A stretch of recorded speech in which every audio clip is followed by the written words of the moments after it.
This is Revathi. Welcome back to అందమైన కథల పొదిరిల్లు. మహర్షి episode number 206. Avanthi చేసిన సాహసం గురించి మిథునాకి తెలిసిందా? కథలకు వెళ్ళబోయే ముందు దయచేసి వీడియోకి ఒక లైక్ ఇవ్వండి. అలాగే హైప్ ఇచ్చి వీడియోని సపోర్ట్ చేయండి. జగన్గాడి దుర్మార్గాన్ని బయట పెట్టడానికి అవంతి ఎంతకు తెగించి సాహసం చేసిందో, అవంతిని కాపాడుకోవడం కోసం నువ్వు క్షణం క్షణం ఎంతగా చచ్చి బతికావో మిథునాకి తెలియాలి మహర్షి అంటాడు బెనర్జీ గారు. ఆ విషయాలు అర్థం కాక మిథున ఆశ్చర్యంగా చూస్తూ, ఏం మాట్లాడుతున్నారు మీరు? అవంతి గారు తెగించడం ఏంటి అని అడుగుతుంది. వాళ్ళ మాటలు పట్టించుకోకు మిథున అంటుంది అవంతి. ఈసారి పాపని ఎత్తుకున్న తులసి మాట్లాడుతూ, నువ్వు కాస్త ఆగు అవంతి. వీళ్ళ కాపురం నిలబెట్టడం కోసం నువ్వు మహర్షి చేసిన త్యాగం మిథునాకి తెలియాలి అని మీరు చెప్పండి అంటుంది భర్తతో. తులసి మాటతో మిథున బెనర్జీ గారి వైపు చూస్తుంది. ఇక చెప్పినా కూడా వినరు అని మహర్షికి అవంతికి అర్థమై మౌనంగా ఉండిపోతారు. వెంకట్ తనని కోపంగా చూస్తుంటే బెనర్జీ గారు ఉన్న విషయాన్ని చెప్పడం మొదలు పెడతాడు. అవంతి చేసిన సాహసం గురించి ఒక్కొక్క పదం వింటున్న మిథునకి మైండ్ బ్లాంక్ అవుతుంటుంది. అవంతి ప్రాస్టిట్యూట్గా ఆ జగన్ గాడి దగ్గర వెళ్ళటం నుంచి చివరికి బోటులో మహర్షి తనని కాపాడుకోవడం వరకు బెనర్జీ గారు తనకు అన్నీ వివరించి చెప్తుంటాడు. అన్ని విషయాలు విన్న మిథున కళ్ళలో కన్నీళ్లు ఏరులై పారుతూ అవంతి వైపు బాధగా చూస్తూ ఉంటుంది. వెంకట్ తనని ఇంకా కోపాగ్నితో చూస్తూ, అవంతి అక్క నీ మూర్ఖత్వాన్ని వదిలించడానికి ఎంతగా సాహసించిందో విన్నావు కదా? పొరపాటుగా అక్కకి ఏదైనా జరిగి ఉంటే అక్క జీవితానికి నువ్వు ఏమని సమాధానం చెప్పేదానివి అని అడుగుతాడు. మిథున నోట మాట రాలేక కన్నీళ్లు పెడుతూ అవంతి దగ్గరికి వచ్చి చూస్తూ ఉంటుంది. అవంతి తన వైపు ఆరాధనగా చూస్తూ, దేవుడి దయ వల్ల నాకు ఏమీ కాలేదు కదమ్మా, ఇంకెందుకు ఆ కన్నీళ్ళు అంటూ అవంతి తన కన్నీళ్లు తుడుస్తుంది. అవంతి అభిమానానికి మిథున ఇంకా కన్నీళ్లు పెడుతూ తన కాళ్ళ మీద పడుతుంది. అది చూసి మహర్షి అవంతి ఆశ్చర్యపోతుంటే బెనర్జీ గారు వెంకట్ తులసి మామూలుగా ఉండిపోతారు. నా జీవితాన్ని నిలబెట్టడం కోసం మీరిద్దరూ ఇంతగా సాహసిస్తారని అసలు అనుకోలేదు వదినా. ఏ ఆడది కూడా చేయని సాహసాన్ని నా కోసం చేశారంటే నేను ఎంత దుర్మార్గురాలో నాకిప్పుడు బాగా అర్థమవుతుంది. ఈ 2 రోజులు ప్రతి క్షణం మీరు పడ్డ నరకయాతన తలుచుకుంటే నా గుండె ఆగిపోయేటట్టుగా ఉంది. ఇదంతా నా కారణంగానే జరిగింది అనే తాటికి ఇంకా తట్టుకోలేకపోతున్నాను అంటూ ఏడుస్తుంటుంది. మిథున అలా కన్నీళ్ళు పెడుతుంటే బెనర్జీ గారు తులసి కాస్త జాలిగా చూస్తున్నారేమో కానీ వెంకటులో మాత్రం ఎలాంటి మార్పు లేదు. తన మీద ఆగ్రహంగానే ఉన్నాడు. మిథున తన కాళ్ళ మీద పడి అలా ఏడవడం అవంతి తట్టుకోలేక, లేమ్మా అంటూ తనని పైకి లేపుతుంది. మిథున వెక్కి వెక్కి ఏడుస్తూ అవంతిని హక్ చేసుకుంటుంది. ప్లీజ్ మిథున, ఏడవకు. మహర్షి గారు వచ్చి నన్ను కాపాడారు.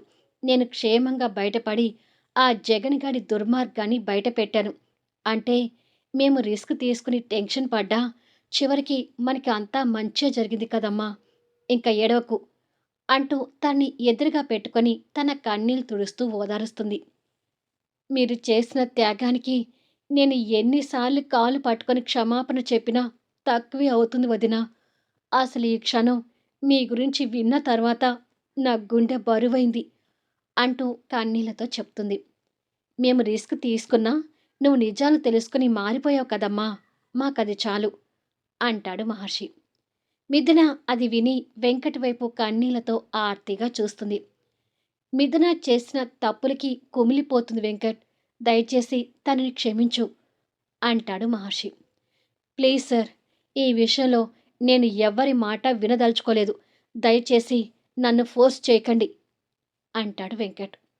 వెంకట్ మాటలకి ఇక ఎవరు మాట్లాడలేకపోతుంటారు. వెంకట్ తల్లి దగ్గర నుంచి పాపని ఎత్తుకొని, నా కూతుర్ని నేను చూసుకోగలుగుతాను, తనకి ఏ లోటు లేకుండా పెంచగలుగుతాననే నమ్మకం నాకుంది. సో, నా కూతురి నాకిచ్చేసి, నా జీవితం నుంచి శాశ్వతంగా వెళ్ళిపో మిథున అని అంటాడు. అది విని మిథునకి హృదయం ముక్కలవుతుంటే, మిగతా అందరూ షాక్ అవుతుంటారు. ఏంటి వెంకట్ ఆ మాటలు? అని అడుగుతాడు మహర్షి.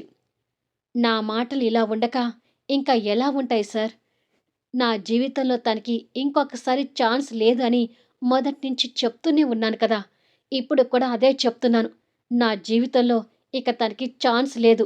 తన మీద ఉన్న కోపం కారణంగా నా బిడ్డను దూరం చేసుకొని నేనింకా బాధపడలేను.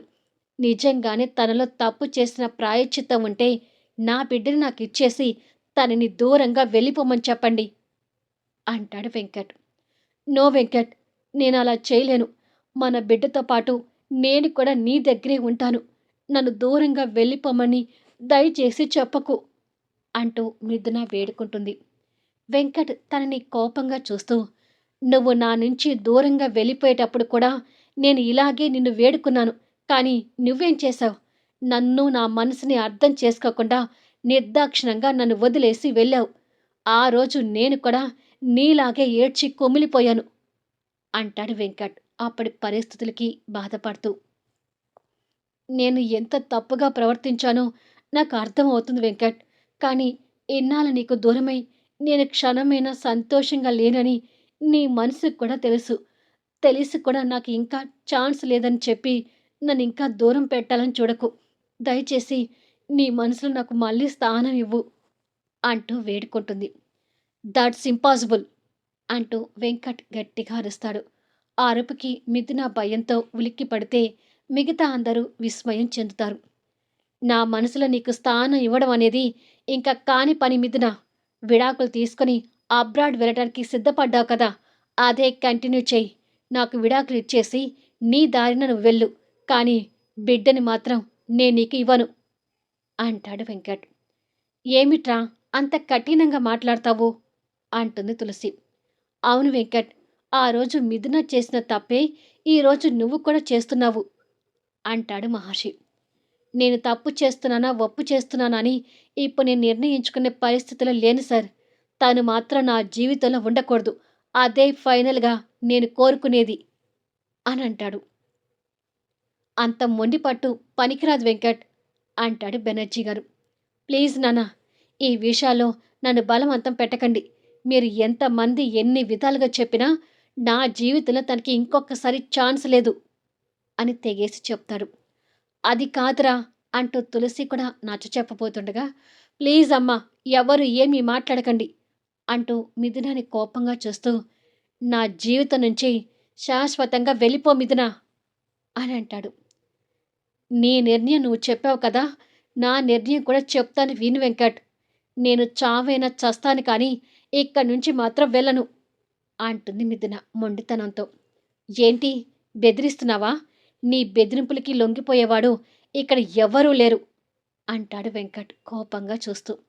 బెదిరింపులు కాదు, నీ జీవితంలో నాకు స్థానం ఇవ్వకపోతే నాకు చావే గతి అని అంటుంది. నువ్వు చస్తానన్నా నేనిక్కడ కరిగే పరిస్థితిలో లేనని తెలుసుకో అని అంటాడు. ఇంత కఠినంగా మారిపోయావేంటి వెంకట్ అని అడుగుతుంది మిథున కన్నీళ్ళు పెడుతూ.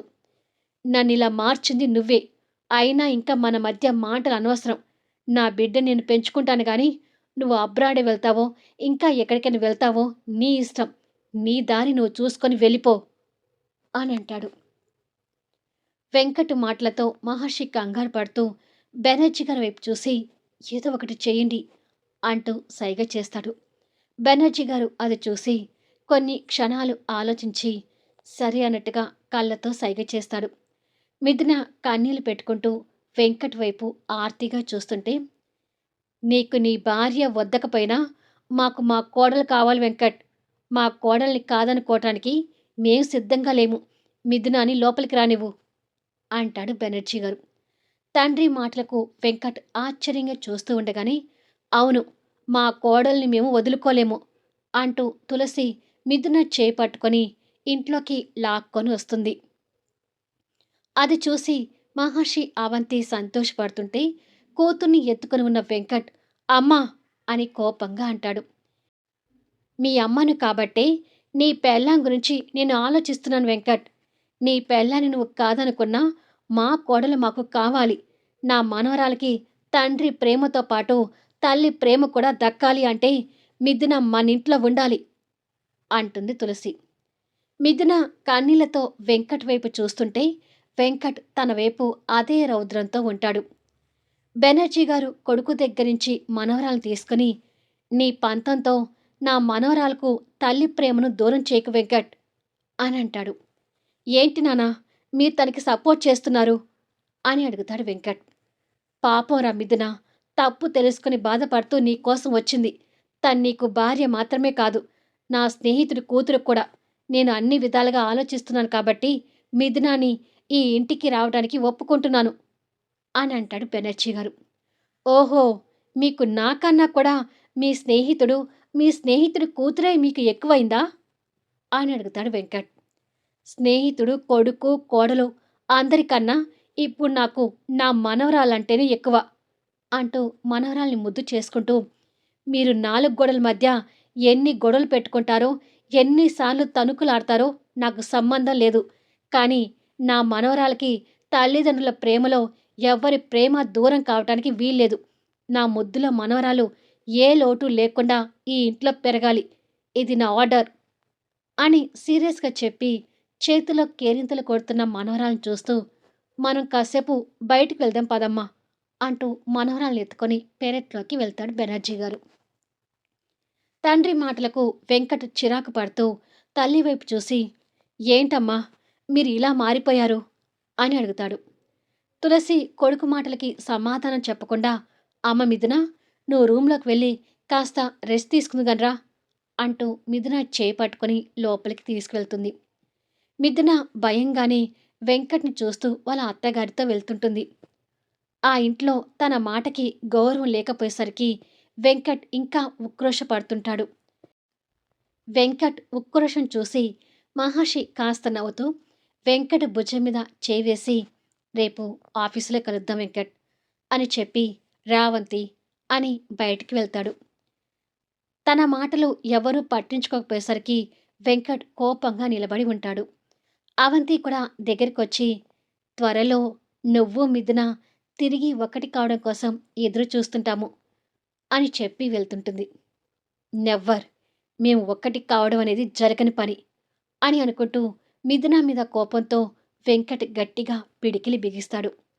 అవంతి బయటికి వెళ్ళేసరికి మహర్షి బెనర్జీ గారితో మాట్లాడుతూ ఉంటాడు. ఏదో ఒక రకంగా మిథునని లోపలికి తీసుకువెళ్ళి మంచి పని చేశారు బెనర్జీ గారు. ఎక్కడ మిథున వెనక్కి తిరిగి వెళ్లాల్సి వస్తుందేమోనని చాలా భయపడ్డాను. మీరు తులసి గారు మీ పెద్దరికం చూపించి మిథునాన్ని క్షమించినందుకు సంతోషంగా ఉంది అని అంటాడు మహర్షి.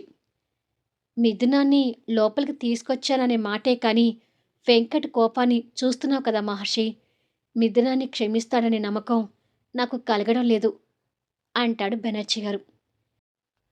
వెంకట్ కోపంలో కూడా అర్థం ఉందిలే బెనర్జీ గారు. వెంకట్ ఎంత కోపాన్ని చూపిస్తున్నాడో ఆ కోపం వెనుక మిథున మీద అంత ప్రేమ ఉన్నట్టు అర్థం అనుకోవాలి. త్వరలో అన్నీ సర్దుకుంటాయనుకొని వాళ్ళిద్దరూ కలిసే వరకు ఎదురు చూద్దాం అంటాడు మహర్షి. నేను అదే అనుకుంటున్నాను అని అవంతిని చూసి చేతిలో ఉన్న మనవరాల్ని మహర్షి చేతిలో పెట్టి అవంతిని దగ్గరికి తీసుకుని ప్రేమగా తన తల నిమురుతూ, నా కొడుకు కోడలు జీవితాన్ని నిలబెట్టడం కోసం నువ్వు చేసిన త్యాగాన్ని నేను ఎప్పటికీ మర్చిపోలేనమ్మా అని అంటాడు. అవునండి, అవంతికి మహర్షికి మనం చాలా రుణపడి ఉన్నాము అంటూ తులసి అక్కడికి వస్తుంది. ఏంటి పిన్ని, ఇలా పెద్ద పెద్ద మాటలు మాట్లాడుతున్నారు? అన్యోన్యంగా కాపురం చేసుకుంటున్న వాళ్ళు ఏవేవో జరిగిపోయి విడిపోయారు. ఆ రోజు నుండి మహర్షి గారికి మనశ్శాంతి అనేది కరువైంది. ఇప్పుడు వాళ్ళిద్దరూ ఒక గూటి కిందికి చేరారనే తృప్తి కాస్త మిగిలింది.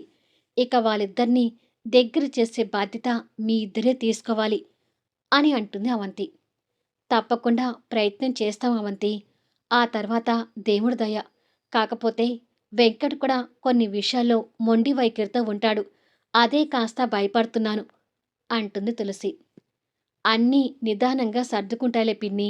వాళ్ళ మధ్య ఈ బంగారం ఉంది కాబట్టి ఇక వాళ్ళు ఎప్పటికీ దూరం కారని ఓ నమ్మకంతో ఉందాము అంటుంది అవంతి.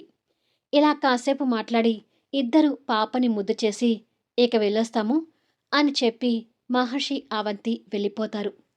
బెనర్జీ తులసి మనవరాలతో కలిసి లోపలికొచ్చేసరికి హాల్లో వెంకట్ మిథున మీద గొడవ పడుతూ, ఈ ఇంట్లోకి అడుగు పెట్టావనే సంతోషంతో ఉన్నావేమో, నువ్వు ఈ ఇంట్లో అడుగు పెట్టినా నా జీవితంలో నీకు సెకండ్ ఛాన్స్ లేదనే విషయాన్ని పదే పదే గుర్తుపెట్టుకో అని కోపంగా చెప్పి తల్లి చేతిలో ఉన్న బిడ్డని తీసుకుని రూములోకి వెళ్ళిపోతాడు. వెంకట మాటలకు మిథున కన్నీళ్లు పెట్టుకుంటూ నిలబడి ఉంటే, ఇలాంటి టైంలోని ఆడదానికి కాస్త ఓర్పు సహనం అవసరమమ్మా. వెంకట్ నీ మీద పెంచుకున్న ద్వేషాన్ని మాన్పించే బాధ్యత నీకు మాత్రమే ఉంది అని చెప్పి తులసి వెళ్ళిపోతుంది. బెనర్జీ గారు దగ్గరికి వచ్చి, ఇలా ఏడవటం కాదు, నీ సంసారాన్ని చక్కబెట్టుకోవటం ఎలా అని ఆలోచించు అని చెప్పి వెళ్ళిపోతాడు. మిథునాకి వాళ్ళు తన మీద చూపిస్తున్న అభిమానం చూస్తుంటే గిల్టీగా అనిపిస్తూ ఉంటుంది. ఇంతలో మిథున చేతిలో ఉన్న ఫోన్ రింగ్ అవుతుంటే చూస్తుంది. స్క్రీన్ మీద తాన్యా కాలింగ్ అని వస్తుంటే లిఫ్ట్ చేసి, హలో తాన్యా అంటూ పెరట్లోకి వస్తుంది. మళ్ళీ నెక్స్ట్ వీడియోలో కలుద్దాం.